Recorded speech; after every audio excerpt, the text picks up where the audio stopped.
अस्सलाम वालेकुम दोस्तों, मेरा नाम डॉक्टर अलियस गर है और आज की इस वीडियो में हम first year physics unit number 9 capacitor के बुक एक्सरसाइज के एमसीक्यूज को आज की इस वीडियो में हम डिस्कस करने जा रहे हैं। तो आज के इस लेक्चर को शुरू करने से पहले आपसे एक मर्तबा रिक्वेस्ट करेंगे कि अगर आपने अब तक हमारे इस चैनल को सब्सक्राइब नहीं किया, जो कि सिंध बोर्ड टीचिंग के नाम से है, तो काइंडली आज ही आप हमारे इस चैनल को सब्सक्राइब करें और साथ ही साथ बेल आइकन को लाजमी क्लिक करें ताकि हमारी अपलोड करदा तमाम इंपॉर्टेंट वीडियोस की नोटिफिकेशन आपको रिसीव हो सके। तो आइए स्टार्ट करते हैं। सबसे पहले MCQ number 1, the capacitance of a capacitor is not influenced by. Capacitor की जो कैपेसिटेंस होती है इनमें से किस चीज़ से असरअंदाज नहीं होती। ऑप्शन ए में कहा जा रहा है प्लेट थिकनेस, बी में कहा जा रहा है प्लेट एरिया, सी में कहा जा रहा है प्लेट सेपरेशन, डी में कहा जा रहा है नेचर ऑफ डाइलेक्ट्रिक। तो इनमें से कौन सी चीज़ है जिसके जरिए कैपेसिटेंस ऑफ कैपेसिटर जो है वो असरअंदाज नहीं होती। तो इसके लिए हमें कैपेसिटेंस का फॉर्मूला देखना होगा। कैपेसिटेंस का फॉर्मूला है A epsilon not over D, यानी प्लेट के दरमियान डिस्टेंस होता है उसके ऊपर असरअंदाज होती है, एरिया पर और मीडियम पर। अब देखते हैं प्लेट थिकनेस, भाई प्लेट थिकनेस तो कहीं है ही नहीं इसमें। प्लेट एरिया है, प्लेट सेपरेशन है, नेचर ऑफ डाइलेक्ट्रिक यानी दोनों प्लेट के दरमियान कौन सा मीडियम है वो डाइलेक्ट्रिक को रिप्रेजेंट कर रहा है। इन तीनों पर डिपेंड कर रहा है, प्लेट थिकनेस पर डिपेंड नहीं कर रहा। लिहाजा इसका करेक्ट आंसर हमारे पास option A is the correct answer. Next हमारे पास है what is the value of capacitance of a capacitor which has voltage 4 volt and has 12 coulomb of charge.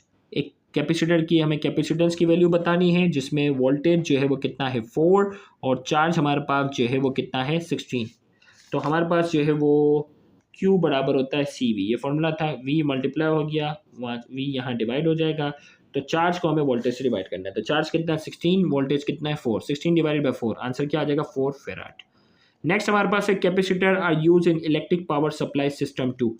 Capacitor का जो इलेक्ट्रिक पावर सप्लाई में किस चीज़ के लिए इस्तेमाल होता है। Improve power factor, reduce line current, provide voltage stability, और डी में कहा जा रहा है स्विचिंग। तो इसका करेक्ट आंसर है इम्प्रूव पावर फैक्टर। कहते हैं ना भाई, पंखे का कैपेसिटर खराब हो जाता है तो वो स्लो हो जाता है, कैपेसिटर चेंज करता है फिर वो फास्ट करना शुरू करता है, तो पावर फैक्टर को बढ़ाने में हेल्प करता है। In variable capacitor capacitance can be varied. Variable capacitor में कैपेसिटेंस कैसे चेंज होती है। Turning the rotatable plate in or out, changing the plate, sliding the rotatable, changing the material of plate। तो करेक्ट आंसर हमारे पास इसका क्या है, turning the rotatable plates इन और आउट। इन और आउट करने से उसके एरिया में जो तब्दीली होती है जिसकी वजह से उसकी कैपेसिटेंस में फर्क आता है।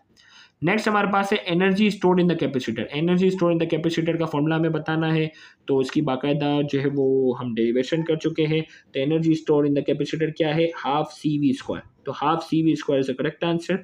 बी हमारे पास जो है वो इसका क्या है, करेक्ट आंसर है।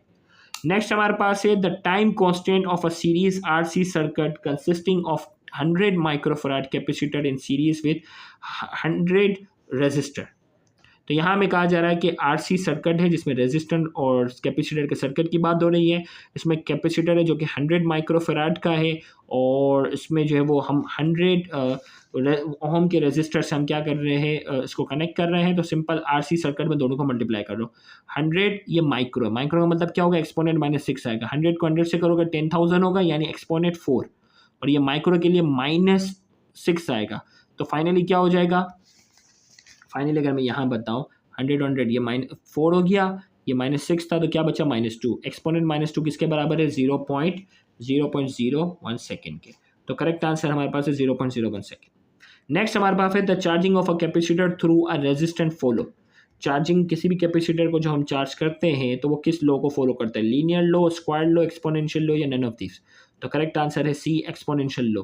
एक्सपोनेंट के हिसाब से इसमें क्या होता है, चार्जिंग होती है। When the total charge in capacitor is double the energy stored. Total charge को अगर हम कैपेसिटर में क्या करेंगे, डबल करेंगे, एनर्जी स्टोर्ड पर क्या फर्क पड़ेगा, रिमेन द सेम, डबल है, हाफ या quadruple.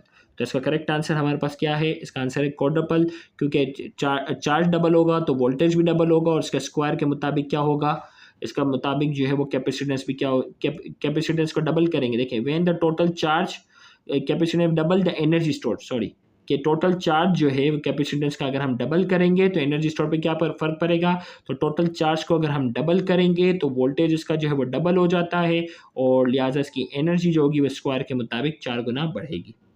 When the total, okay, ये हो गया, the capacitance C is charged through a resistor R, the time constant of charging circuit is given by।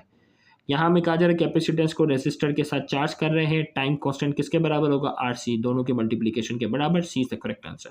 Capacitor block, option A alternating current, B direct current, C both alternating and direct current, D neither alternating nor direct current. तो capacitor कौन से current को block करता है, direct current को क्या करता है, ब्लॉक करता है।